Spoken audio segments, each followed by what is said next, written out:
All right, welcome gamers of all interest to Shiny Object Syndrome, the board game podcast where we can't decide what to talk about. I'm Jackson Warfield, and I'm joined by... And I'm still interrupting you, and I'm Fynlgaming. Mr. Fynlgaming. You're going to force us to have to guess the Riverside dual audio option again, so I can uninterrupt ourselves in post, but I guess we'll keep the listeners interested in what you're going to say, and they'll have to tune in every week to try and figure it out. Yeah, that's right. Yeah, part of the reason you listen to a podcast isn't just to hear what people have to say. It's to do a live Wordle example. Be like, I caught these 3 letters. Where can I make out of this? Yeah, but we have some interesting things to talk about here with maybe less words than usual. Seems like a bit of a light week. We're going to talk board game hotness as Essen Spiel wrapped up. We got some TCG news, maybe going back to what we were talking about back earlier in October. Got a little bit to talk about with conventions. We're in a little bit of a lull now. And before we get to WDYP, we have to, well, actually, way before that, because we're going to start off with our miniatures game. So what do we have in the worlds, that's a Freudian slip, right? In the worlds of Games Workshop, I guess? You're trying to spoil it here. So I guess the biggest news from Games Workshop of the week, besides their usual pre-order previews, there's a leak for a Necron Battalion 500 Worlds box. And it looks like it's in a similar vein as the Boarding Actions box that we had at the end of 9th edition. So just for anyone who doesn't know, 500 Worlds is another ancient nickname for the Worlds of Macragge, the Ultramarines home system. So this could be how they wrap up 10th edition, some kind of major assault on Macragge or on the Ultramarines, and maybe we'll see the Ultramarines star in the 11th edition starter box, because that would be that'd be completely out of left field, I guess, at this point. What an upset! Yeah, yeah. I'm kind of excited. Sorry, go ahead. I was gonna say, the box might interest you. It's very heavy in destroyers. If you happen to be missing any of them. I am missing the Ophidian destroyers. For whatever reason, that they keep showing up in the boxes I don't get. I think they're in the Boarding Actions box for Necrons back in, at this point in 9th edition. I have a bunch of score packs. I have one Hexmark who's still in the box by himself, so I technically don't have it, but I also have 2 Locust Heavies that are next up on a painting list. So it's something I'm interested in. I don't know if it's a must-buy. I'm at that phase in Necrons where it would take quite the combo to be an absolute must-buy. But it's pretty enticing. Yeah, well, I guess I don't know. Maybe you need more destroyers then. So this box is supposed to come with the Ophidian Destroyers squad, I guess. The 3 of them. Yeah. Scorpec Destroyers, a Hexmark Destroyer, 2 Locust Heavy Destroyers, and, conveniently everything that you have besides the first one. It's supposed to be around a $247 value. So if it's anything similar to the Boarding Action boxes, they were actually really good value. They were a lot better than the combat patrols that we normally see, which typically get 20 to 25% discount. If I remember right, the Boarding Actions were probably around 30%, something like that. They were pretty popular when they came out. So who knows? Maybe these boxes will stick and be good deals. Yeah, and I guess we'll see how many factions get a 500 Worlds box, because there's no reason why the Necrons would be the only ones to get that. Maybe everyone's going to get a 500 Worlds box. Yeah, that'd be pretty cool. It could be something similar to the original Dawn of War game, where they're fighting over Cronus, and even though you have Imperials, the Astra Militarum and Space Marines and stuff are on the same side, they're not really. They're fighting each other over some ancient artifacts and all that. So it could be pretty cool. Yeah, although I am still holding out hope that another Primarch gets revealed. I mean, the Tyranids got to come back into play here, but also a bit of a missed opportunity just to nerd on Necrons for a little bit for maybe a new regular Locust Destroyer sculpt. But that's, I guess there's also a possibility that list leak is a phony, that it's not, that it's actually a counterfeit. It's not actually a leak, but it seems pretty legit. Yeah, I mean, hopefully it's good. I don't remember who still needs a 10th edition box at this point. Have they all gotten one? I'm not certain. I think I'm racking my brain at like live on the podcast. yeah. I think it would be pretty cool. I think. Hopefully it's, I don't know. Hopefully it's real. On the one hand, it'd be cool to get new boxes and some new lore, but on the other hand, it's like I've spent enough money on Warhammer this year. I don't need any more boxes to buy. Yeah, that's fair. Well, what else are we going to spend on then? Well, so as far as pre-order previews go, it seems like a pretty light week. The big highlight is the Kill Team Dead Silence box, which features the Tau stealth battle suits versus the Space Wolves Wolf Scouts. And it looks like they'll probably be in squads of six or so. It's a pretty light box. It's not too outrageously priced. For American dollars right now, we're looking at about $112. So pretty similar to Kill Team Salvation when that came out. Just the two teams and no terrain, no fillers. That's weird that we don't have that much in the way of previews. I guess it is coming up to Battle Force time though. So yeah, besides that, the other one we have are the Tomb World individual releases. Killzone Tomb World, which is all those nice terrain pieces, but that's going to be quite expensive. That's $168 at MSRP. Then we have the Canoptic Circle Kill Team, the fancy new Necrons with all the bits that can break off, and the Deathwatch Kill Team, which unfortunately is only, I guess it's one full team technically, but it's also half of what we got in Tomb World. We're only getting 5 models versus the 10 that came in Tomb World. So a little bit unfortunate. Yeah, well, I guess that's because Tomb World was also trying to do the cooperative variant, but it's, I guess it is what it is. Yeah, but that wraps up Games Workshop news. Like you mentioned earlier, it's a pretty light week. But we also have a couple, since it's November now, we have a couple of announcements for Atomic Mass games, for Star Wars Legion specifically. They have, coming out on November 7th, they have their customizable Jedi General and Knight, customizable Super Tactical Command Droid, General Grievous's wheel bike, that fancy bike that he uses to run away all the time, a squad of Clone Trooper Marksmen, Clone Troopers Infantry, B1 Battle Droids, and Kashyyyk Wookiee Warriors. So those will be coming out November 7th. They look like they're still in stock on the Atomic Mass site, but they should be coming up on other game store sites pretty soon. Star Wars Legion, that's a lot of stuff. Yeah, these are mostly repacks. So they kind of took all the old stuff. Supposedly they improved the plastic that they're printed on, or printed with, and I'm not quite sure, like the chemistry behind it, how they did it. But if you look for the boxes with like the orange Legion logo, you'll know it's a new box. Yeah. Well, they get more enticing all the time. Although I think we've made our split where you've now jumped into Legion, and I am very cautiously getting into Halo Flashpoint. So, but yeah, that wraps up miniatures news for this week. How's board game Hotness looking? Hot. All right. So in the way of board game Hotness, we have the last couple of Essen Spiel reveals. I still, just a quick sidebar, that was by far the biggest feedback I got on my board game Iceberg video, as apparently most of my audience is like from Germany. It was probably at Essen when they're like, oh, great, the board gaming hobby. Never seen a video that dives into like this. Oh, this giant convention I'm at with apparently 200,000 people. He missed this. Oh, silly Americans. So I got a lot of that. But we have a handful of games that were Lord of the Rings themed.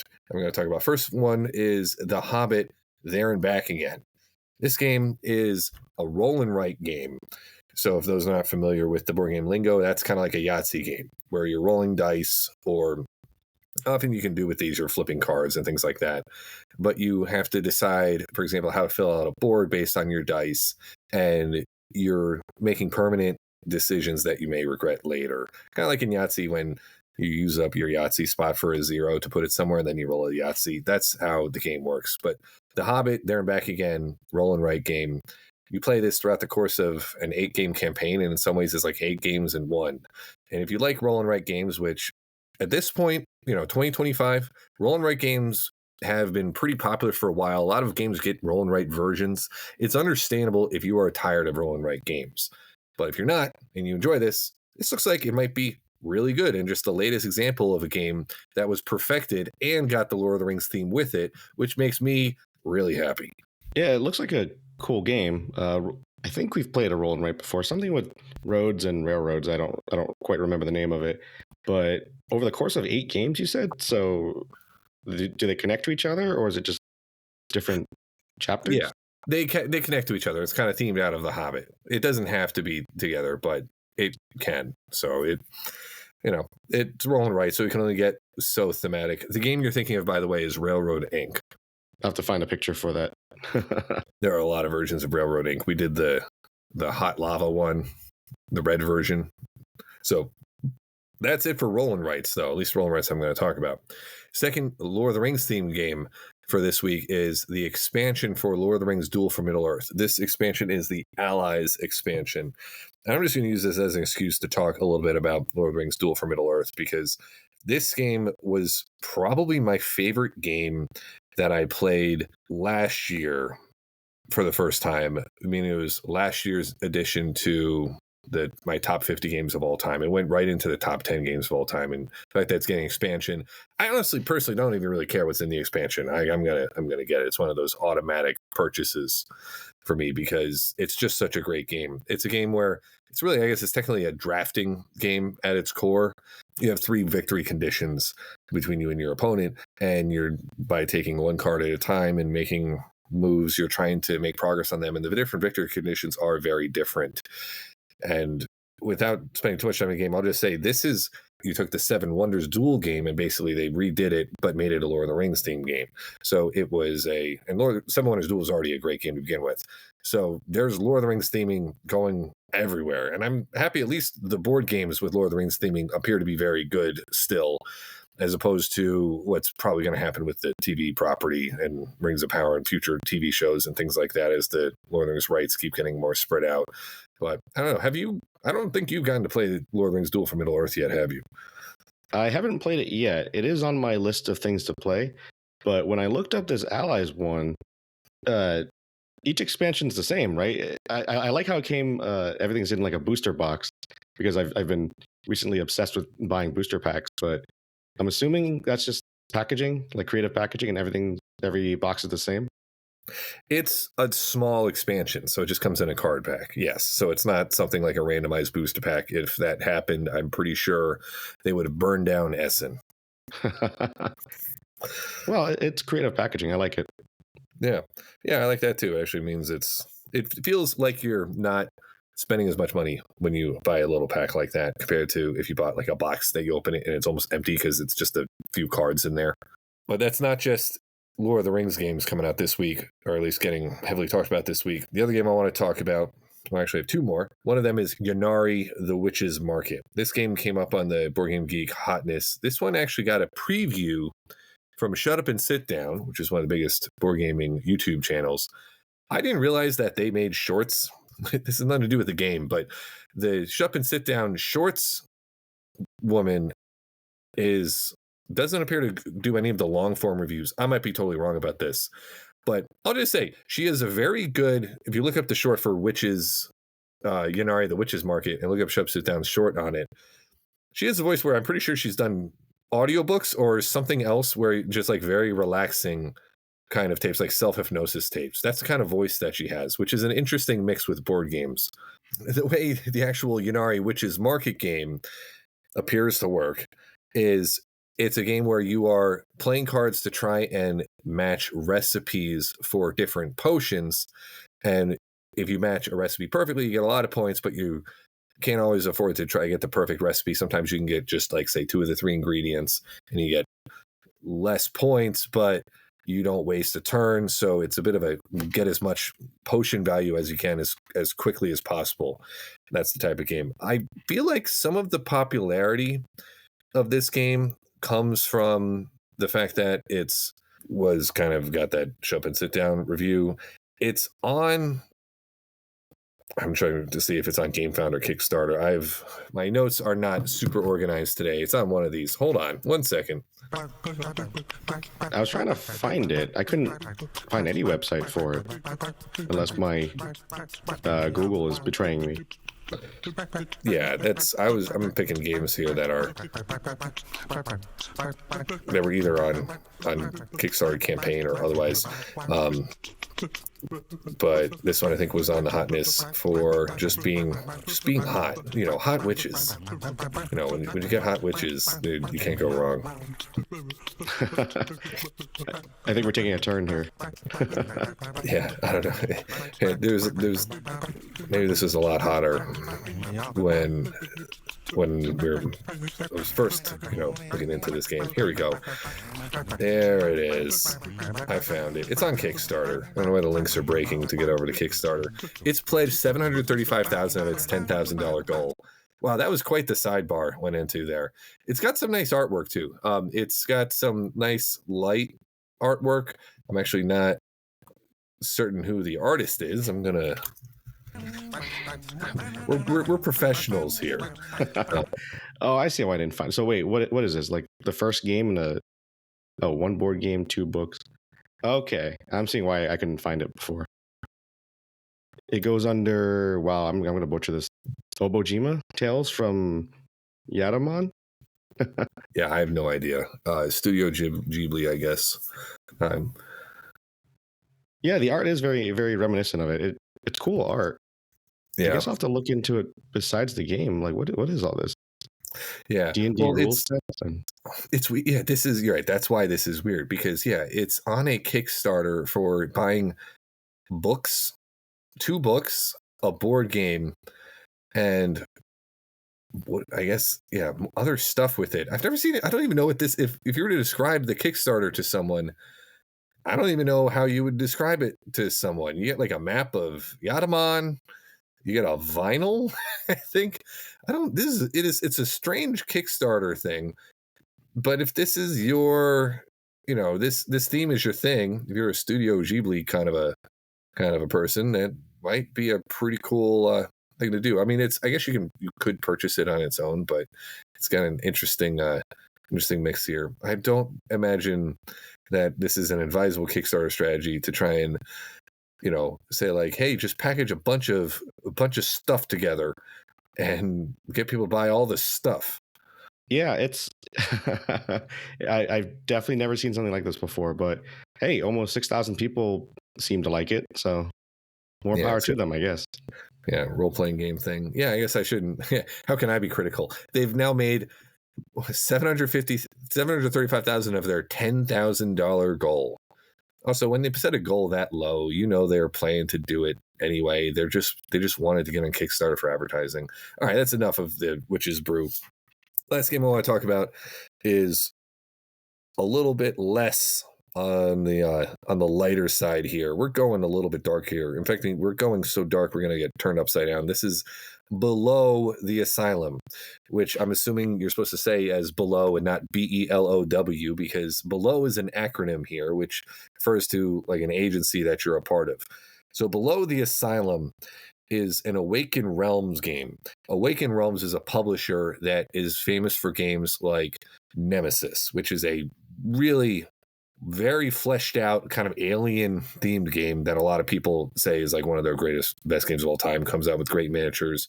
Below the Asylum is a game where you're kind of like, the theming is very Stranger Things, because you have a board where you have like the normal world and then the upside down, and you're battling at a haunted like asylum, but you can also go into like this alternate dimension where all these like monsters are and stuff. It's a theming that honestly I'm kind of glad it doesn't have the Stranger Things theming, because that would make me think that they went lazier on the board game quality. But it's definitely like that. I don't know, did you get to take a look at this? It has one miniature in here that is pretty baller too, which is like a tree holding up like either a doll or a girl or something. Like, I don't know what it's doing, but it's pretty intense. I did take a look. I was pretty surprised. At one point they described it as a Lovecraftian adventure, and I remember your soapbox from a couple of podcasts ago. But yeah, these miniatures look really cool. It kind of that tree thing kind of reminds me of the big bad from what was that game called? I think The Others, Seven Sins, the asymmetrical Lovecraftian themed game. But yeah, they're definitely cool models. I haven't quite figured out how to play, so I can't comment on that. Yeah, and at this point, I wouldn't expect many to. It is already backed almost 2 million euro on Kickstarter. It has 3 days left as of this recording, 2 days left as of when you're probably listening to the podcast. You can buy this with, you get a bunch of expansions here. So the grand right pledge for $285. If you really think that this game is going to be for you and you want a bunch of expansions, that's one to go to. It's a lot of things going on. I'm obviously not going to be backing anything for a while because, newsflash, I actually did end up backing the Berserk, the board game, at the last minute when it was an end game where every time someone backs the game, the ending gets extended. So I was part of that end game extension. It was around midday. The end game went for almost a full day after the campaign ended. So I've spent all my, Kickstarter and GameFound allowance on a game already. So I'm not going to be backing this. But if I'm going to rate this on a backability score, I'm going to give this one an 8.0 because I'm not seeing a more realistic price point. The theme is a little bit. There are a lot of games that have themes like this, so I don't think it's super unique, but I would at the same time be very confident that this game is going to deliver what you want, which is a thinky, darkly themed game. Also, apparently, based on some of the reviewers of the game, it has a lot of Euro game elements, which is very interesting at this. So it's not like just straight dice rolling. So that's below the Asylum. And by the way, I have pulled it up. I don't know. We'll put on the podcast what this miniature is. It's this stuff's dark. It's maybe not as dark as some areas of Berserk, but actually this miniature is a little bit more on the nose than usual. I'm still on the character miniatures, I guess they are, but it seems like it does come with quite a few of them, right? For the monsters or whatever they're called. Yeah, it's 20 plus models though. It's not like the 177 that come with Berserk. So, that's what I got for the board game hotness this week. What do we got now in the world of TCGs? TCG news. Well, surprisingly, a light week for that as well. Actually, I guess everyone's throwing me a bone and or giving me a break this week. Big news is the Avatar. Well, for Magic the Gathering, the Secret Lair X Avatar Super Drop, I guess they call it. That's coming November 17th at 9 a.m. Pacific time. That's going to have, it's going to be completely Cabbage Merchant themed. In case you haven't seen the show or you don't remember, it's the guy who always gets his cabbage cart destroyed. But it's going to feature 5 cards: Chain of Vapor, Meltdown, Nature's Claim, Anguished Unmaking, and Putrefy. But the artwork is just, it's pretty awesome. I might have to get this, even though I don't plan on playing this set. That's a very narrow theming. We're going to be like theming Magic the Gathering Universes Beyond sets based on the taxi driver that has 2 lines in Rocky 1. Like how specific thing to get. Maybe the cabbage guy is a meme within Avatar. I wouldn't know, but this seems very. After the Iron Maiden album covers one, I don't know where else they can go. They're getting very narrow. Yeah, he is a big character as far as the fandom goes. In the show itself, he only shows up a handful of times, but fans love him. He's always just, he gets his cabbage cart destroyed, is completely devastated, and is hilarious every single time. So as far as the fans go, and I think that's why it's part of the super drop instead of the actual set, it's definitely something people will run after, I think. Okay. We'll see if the prices drop as fast as they did to the Spider-Man. But with more Magic news, the Avatar pre-release events for the new set that's coming out at the end of the month will be between November 14th and the 20th.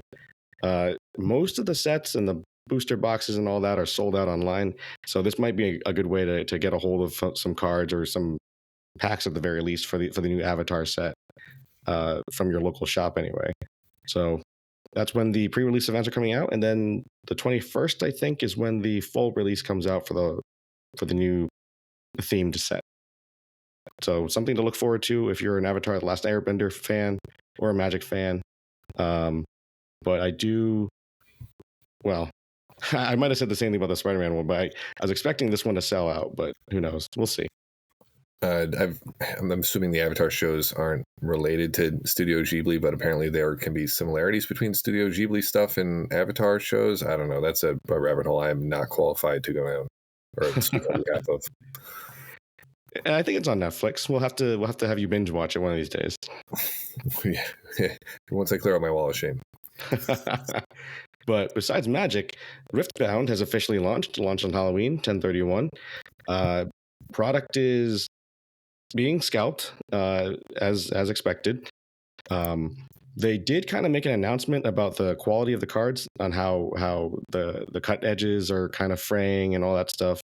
And I guess the official statement is that the cards were never supposed to be printed outside of China.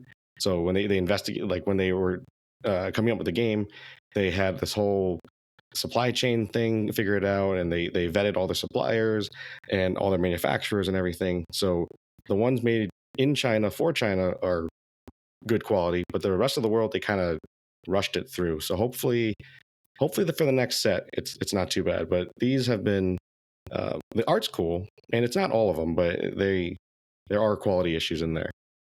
Yeah. Well, if they were preferential towards China, I don't know. Part of me wants to, almost as a joke, put a Rift Force game cover in our podcast imagery here, partially because I like Rift Force, but like, come on, Riftbound. Yeah, you think for a big company, but it is, I guess, their first game, so I don't know. I don't know how hard it is to find a TCG supply chain, so I guess I can't comment too hard on it. Yeah, but besides that, the only other Riftbound news is the Worlds Bundle 2025 came out. Pretty, at least for Riftbound fans, pretty highly anticipated, and it was gone within, I think, 45 seconds.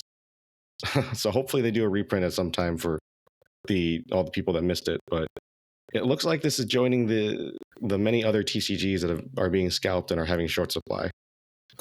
Yeah, one of these days a TCG is going to come out and it's not going to go in 45 seconds, but today is not that day. Although it might be a good time if anyone wants to start a new TCG. I mean, anything that comes out, I think it's all the scalpers and all the Pokemon investors and all that. They're just buying them up, hoping they'll go up in price. So any new TCG that launches, should sell out, should make some money. Yeah, and then hopefully you have enough people to actually buy it that can play it at conventions. Yeah, but I like that segue. I was segueing to conventions. Very nice. Yeah. We should make a podcast themed TCG. I have my boiler, which is staying quiet right now, but now that I just mentioned it, it might kick on. Yeah, good job jinxing it. Yeah, I know, right? So for conventions, so like I said, Essen Spiel is ending. I keep adding the SH in there to make it Spiel.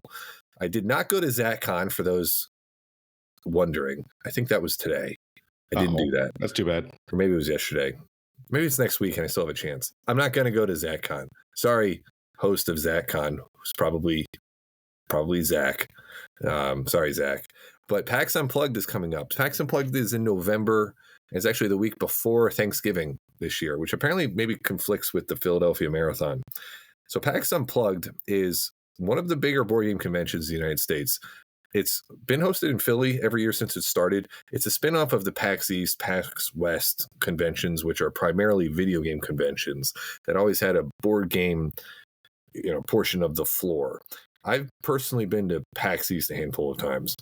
When I go to PAX East, I spend as much time as I can in the board game section, although for most people I've gone to PAX East with have been more into video games. But PAX Unplugged, it's on my list of conventions to go to at some point. This is not the year for me. And I've also heard that PAX conventions have gone a little bit downhill since the last time I went to PAX East, which by now it's actually probably about 5 years. Or no, maybe 6 years, because I don't think I went the pandemic year. So it's been a while since I've been to PAX. But because it's in Philly, it's not crazy far, and I've always been tempted. There are some if you want to meet or get autographs from some of the relatively famous people in the board gaming hobby, it's a good place to go for that. But I can't speak too specifically to how good the convention is or how well it's run because I haven't been there. But one of my favorite pictures from this convention since it started up was a picture of, I think it was, I'll mention them again, Shut Up and Sit Down, taking a picture from the Legal Seafood restaurant in Philly. taking a picture in front of it, being like, like, because there actually is a restaurant down in Philly called Legal Seafood that pops up in a few places. I always thought it was a strange name. I don't know why that's the name of the place and if there is an illegal seafood that you can buy. But if you want to get legal seafood and you want to play board games and see maybe some board game releases that you missed by not going to Germany, PAX Unplugged might be for you. I do just want to add, just to kind of circle back to ZachCon, if the Heroescape.org site is to be believed, they have 28 attendees signed up for it, including Zach, or Zachondo, I guess. I'm assuming that's the Zach from ZachCon. Ah, there you go. So they're at 28. Great. Okay. All right. So maybe it's doable. We'll see. That's also taking up time for that's going to be dedicated to the Warfield 13th wedding reunion for the 13th. Why are we don't need a reunion. We're in the same house right now. The 13th wedding anniversary. God damn, Mrs. Warfield better not listen to this podcast. So WDYP. So what did you play or paint or whatever this week? Because I can tell you now, if Mrs. Warfield listens to this podcast, I'll have limited options on what I can play this week. I'll have to do whatever she likes. But what did you pee this week? Well, maybe you can sneak in a purchase then for the B.E.L.O.W. Asylum game. Yeah. As far as what I did, so I finally finished painting my captain with jump pack and relic shield, the Smash captain. So that guy's all set, painted up, posted up on Instagram, and put away. So that's done. And as I mentioned a little earlier about my booster box journey this recently, I did purchase a Riftbound booster box. So that should be interesting once I open it up and everything is terrible quality and I get really disappointed that I wasted all my money. But those were my WDYPs for the week. Nice. Yeah, my WDYPs were both plays. The night before Halloween, the Warfield family played first a family board game, and then Mr. and Mrs. Warfield played a board game that is not appropriate for 8, 5, and 3-year-olds. But the first game we played, the family game, was Ghost Fightin' Treasure Hunters, which has now been reprinted after being pretty popular maybe 6 or 7 years ago when it was in print. It's a kid's version of Pandemic where they have ghosts instead of disease, but you're trying to run through a mansion and collect coins before ghosts kind of haunt rooms. So it's a fun game. The one complaint I probably have with it is that it has a little bit of a roll and move mechanic, which I don't know why they had to add that just because it's a kid's game. Maybe they thought they had to add it. But overall, it was a good, fun game. Good components, nice little rubbery ghost guys in there. And then after the kids are in bed, we played Elder Sign, which is a Lovecraftian game. If there's any chance of me backing Below the Asylum right now, because I hadn't, let's say I hadn't just backed Berserk, I still wouldn't back Below the Asylum because I am really worn out of Lovecraft theme right now. But Elder Sign was a good game. I'm going to do a one-play review of it. But Elder Sign, it's kind of a Yahtzee-ish kind of game, but not rolling right like Yahtzee. It's more like how King of Tokyo uses dice, where you're attacking things with your dice. It's harder. It's cooperative. You're trying to go through a museum and trying to Yahtzee out certain challenges to beat a boss. And the main complaint I have with the game is just it's long. We're barely halfway through winning the game, and it was like 11:29 or something. Where those were times like, oh great, we're not going to finish this. So we actually had to not finish the game. We actually punted. We don't usually do that. But Elder Sign, good game. Probably need a new edition where they can make it faster. Too long, but overall very good. You can play it solo too, and it doesn't even say it has a solo edition on the box, but it's one where you can play 2-player, but just play by yourself. So yeah, Elder Sign, got that played. I do love that you mentioned again that you're burnt out by Lovecraft, but hey, they got 2 mentions this podcast, so maybe who knows? Stay tuned for our Lovecraft themed podcast next week. Yeah, watch. Fantasy Flight's going to make some announcement about another Lovecraft themed game or like an Arkham Horror the card game thing that I'm going to be obliged to comment on because living card games are my thing. But all right, so that was Shiny Object Apparently, I still haven't learned the name of our podcast, Shiny Object Syndrome, with your first podcast of November 2025. Remember to subscribe if you want to know what's going on for a bunch of things, not just one type of game, all types of games. Until next time, I'm Jackson Warfield. I'm Fynlgaming. And let's play the music. Incoming conventions. TCG news.